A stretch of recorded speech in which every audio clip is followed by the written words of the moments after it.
बात करते हैं कि ये वीडियो बनाने का पर्पस क्या है।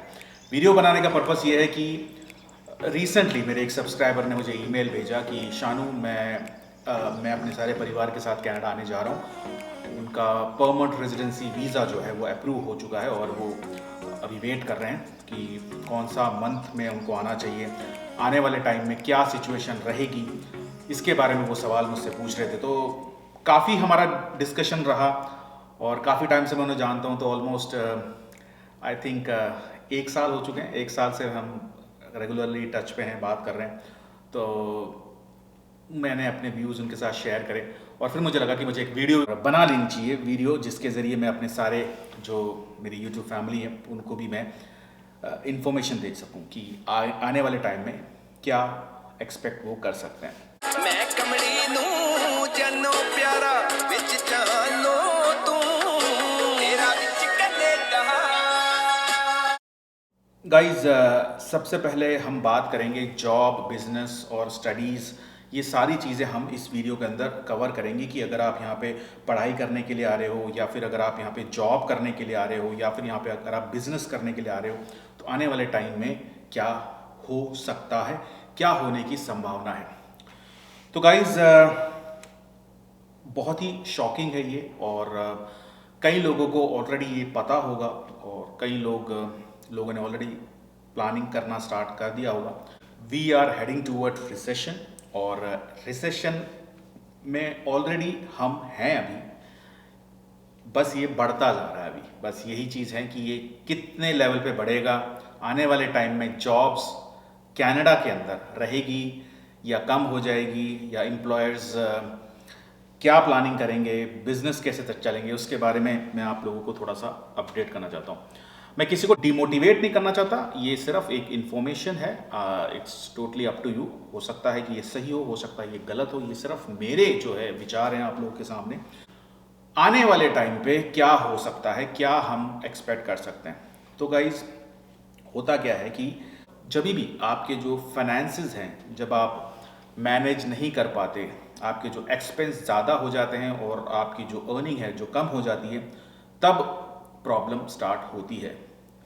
क्या होता है गाइज कि आज की डेट के अंदर नॉर्थ अमेरिका के अंदर, कनाडा एंड अमेरिका दोनों जगह के अंदर इतना ज़्यादा डेप्थ है आज एक एवरेज फैमिली के ऊपर, चाहे वो कार लोन हो, चाहे वो होम लोन हो, चाहे वो कोई क्रेडिट कार्ड का हो या लाइन ऑफ क्रेडिट हो।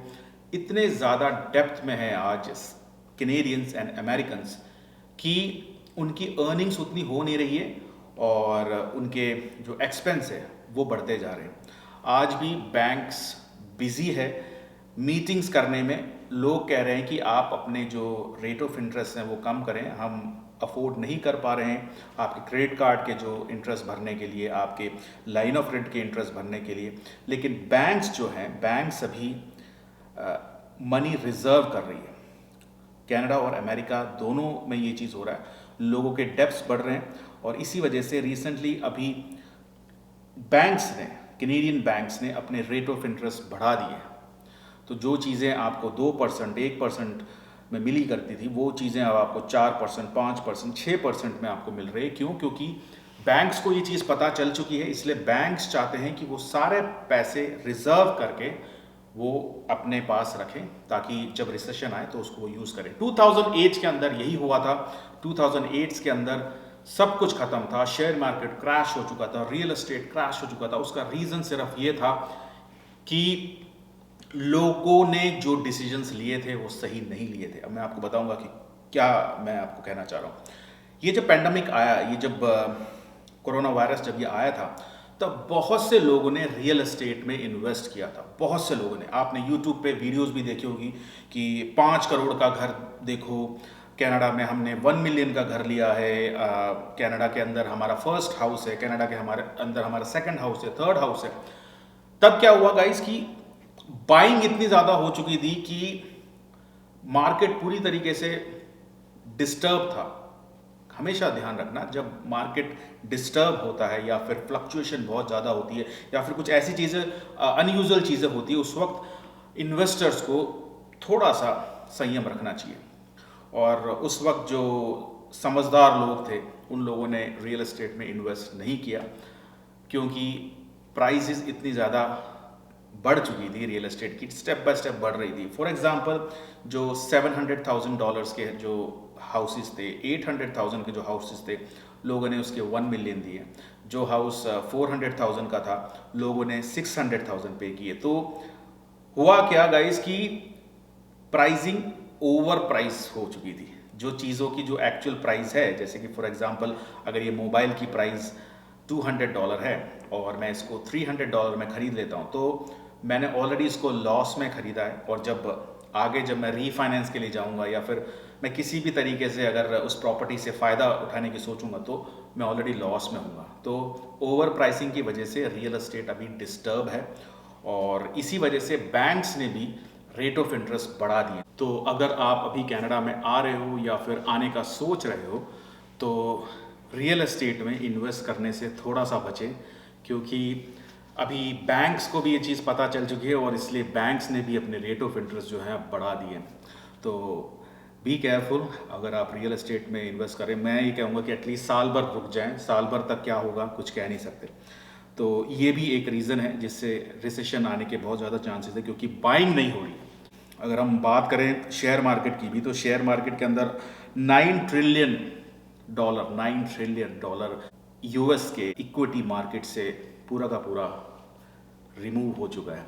तो इतना जब पैसा जाता है मार्केट से, तो वो डेफिनेटली वो स्टॉक्स पे इफेक्ट होता है, कंपनीज पे इफेक्ट होता है, और इसी वजह से रिसेशन आने के चांसेस ज़्यादा बढ़ जाते हैं।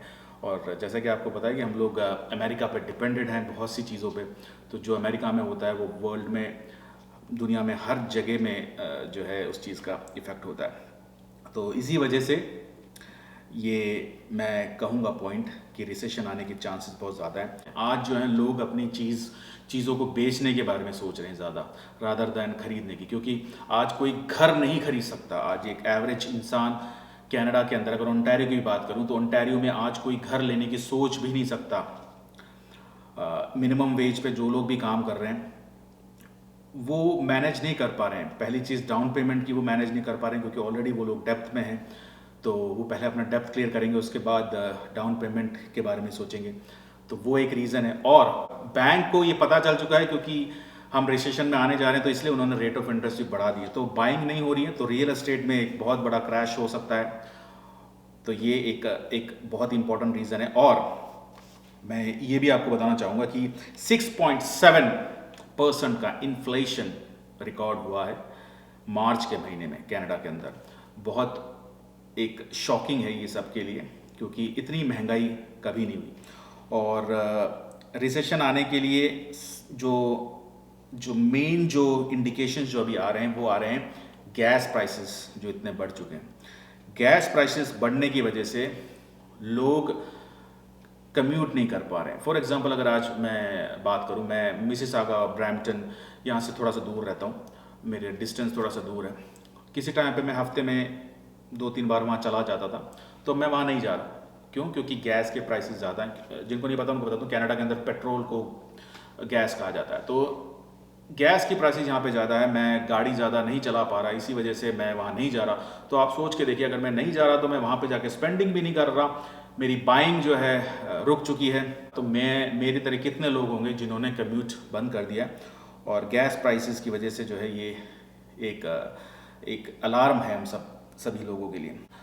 और आज की डेट के अंदर मैं आपको बात करूंगा इसकी, एक एवरेज इंसान यहाँ पे सरवाइव करने के लिए 2 से 3 जॉब्स कर रहा है, और करना पड़ेगा आपको अगर आप कनाडा के अंदर आ रहे हैं, क्योंकि रेंट जो है बहुत हाई बढ़ चुका है। अभी रेंट हाई है, ग्रॉसरी हाई है, आपके जो कार के इंश्योरेंस रेट्स हैं वो हाई हैं, फ़ोन बिल्स हो गए, बाकी सारी चीज़ें जो भी हो गई, आपको अगर एक जगह से दूसरी जगह जाना है, सब चीज़ों के रेट्स बढ़ चुके हैं। और अगर आपको सरवाइव करना है तो आपको 2 से 3 जॉब करनी पड़ेगी। मैं एक एवरेज पर्सन के लिए बात कर रहा हूँ। और इसी वजह से आप एक्सपेक्ट कर सकते हो कि आने वाले टाइम के अंदर जॉब्स की जो रेशियो है वो कम हो सकती है, क्योंकि अगर एम्प्लॉयर्स लॉस में रहेंगे तो वो कॉस्ट कटिंग करेंगे। जो चीज़ें वो 10 लोगों से कराया करते थे वो चीज़ें वो 5 लोगों से कराएंगे, 3 लोगों से कराएंगे। तो ये चीज़ें जो हैं हमें ध्यान रखनी है अगर आप कनाडा में अगर आने का सोच रहे हैं या फिर अगर आप कनाडा के अंदर आ रहे हैं। फोकस ऑन सेविंग मनी, पैसे को सेव करें। यही टाइम है कि पैसे को आप सेव करें। ये टाइम नहीं है इन्वेस्ट करने का। This is not the right time for any kind of investment.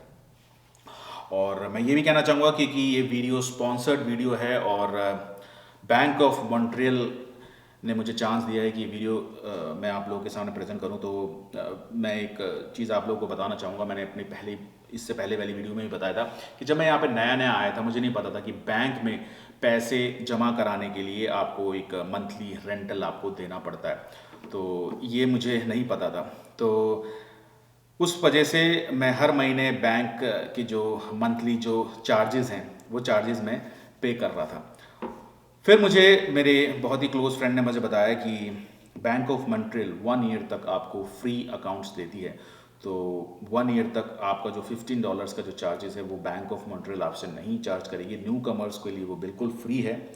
और अगर आप सेफ्टी बॉक्स लेना चाहें, क्योंकि ऑब्वियसली अगर आप आते हैं एक दूसरी कंट्री से, आपके पास वैल्यूबल ज्वेलरी होगी, डॉक्यूमेंट्स होंगे, तो उसके लिए जो सेफ्टी बॉक्स होगा उसका $60 जो रेंट होता है वो भी आपसे बैंक ऑफ मॉन्ट्रियल चार्ज नहीं करेगी। और अगर आप उनके क्वालिफाइंग क्राइटेरिया के अंदर अगर आप आ जाते हो तो $350 का कैश बोनस भी बैंक ऑफ मॉन्ट्रियल आपको देगा। तो $15 का जो मंथली रेंट होता है, अगर हम साल भर का बात करें तो $200 $203 वो हो जाता है। एंड $60 आपका सेफ्टी बॉक्स का हो जाता है। $350 आपको ऑलरेडी मिल रहे हैं बैंक ऑफ मॉन्ट्रियल से, अगर आप उनकी क्राइटेरिया में मीट कर लेते हैं तो ओवरऑल 600 से भी ज़्यादा डॉलर, 600 मोर देन $600 आप सेव कर पाओगे बैंक ऑफ मॉन्ट्रियल में अगर आप अकाउंट खुला लेते हो तो सभी लोगों को मैं रिकमेंड करूँगा कि बैंक ऑफ मॉन्ट्रियल से अपना अकाउंट ओपन करें जब भी आप यहाँ पे आते हैं, चाहे वो इंटरनेशनल स्टूडेंट हो, न्यू इमिग्रेंट हो, या जो भी लोग वर्क परमिट में आ रहे हैं, तो गो फॉर इट। आपको ये भी बताना चाहूँगा मैं कि ऐसा नहीं है कि कनाडा को ये चीज़ें नहीं पता। डेफिनेटली कनाडा को ये सारी चीज़ें पता है और इसी वजह से कनाडा अपने जो नेचुरल रिसोर्सेज हैं उससे पैसा बनाने की प्लानिंग में लग चुका है। ईजी भाषा में मैं अगर आपको कहूँ तो मैं यही बताना चाहूँगा आपको कि आज की डेट के अंदर मिडिल ईस्ट एक ऐसी कंट्रीज़ में माना जाता है जिसके अंदर उनके पास ऑयल्स बहुत ज़्यादा है और ऑयल के बेस पे ही वो लोग आज सरवाइव कर रहे हैं। सिर्फ दुबई को हटा दें, दुबई के पास इतना ऑयल नहीं है, लेकिन बाकी कंट्रीज चाहे रशिया हो, सऊदी हो, कतर हो, इन कंट्रीज़ में ऑयल का जो एक मैन्युफैक्चरिंग है बहुत बड़े लेवल पे होती है। कनाडा जो है मैन्युफैक्चरिंग कर सकता है बड़े लेवल पे, ऑयल मैन्युफैक्चर बन सकता है। अभी क्या कर रहा है कि कनाडा कुछ साल तक रशिया पे डिपेंडेंट था। रशिया से जो है ऑयल आता था यहाँ पे और भारी मात्रा में टैक्सेस देने पड़ते थे और इसी वजह से रशिया ग्रो हो गया, क्योंकि कनाडा ही नहीं बाकी देश भी वहाँ से ऑयल मंगाते थे। जब ये रशिया और यूक्रेन का जब वॉर हुआ तब ये सारी चीज़ें डिस्टर्ब हो चुकी थी और इसी वजह से अब कनाडा चाहता है कि वो नंबर 1 ऑयल मैन्युफैक्चर बन जाए। लेकिन प्रॉब्लम कहाँ आ जाती है कि कनाडा एक ऐसा देश है यहाँ पे इन्वायरमेंट का बहुत ध्यान रखा जाता है।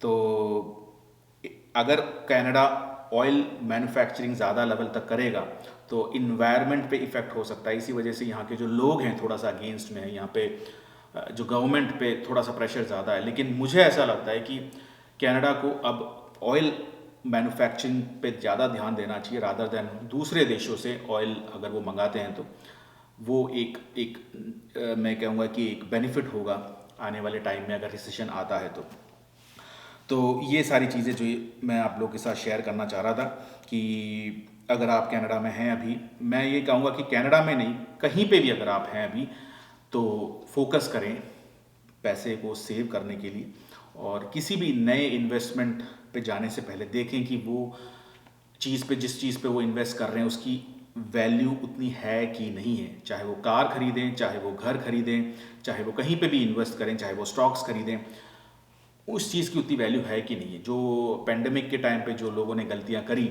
ओवर प्राइसिंग जो रियल एस्टेट में देखा गया, जो चीज़ें ओवर प्राइस खरीद ली गई उन्होंने, और उसी वजह से आज रियल एस्टेट की हालत बहुत ख़राब है। आज आप देखोगे हर कोई रियल एस्टेट एजेंट बन के बैठा है, क्योंकि खरीद नहीं रहे हैं लोग, क्योंकि एक्सेस इन्वेंट्री जो है लोगों ने बाय कर ली जिसकी उतनी वर्थ नहीं थी।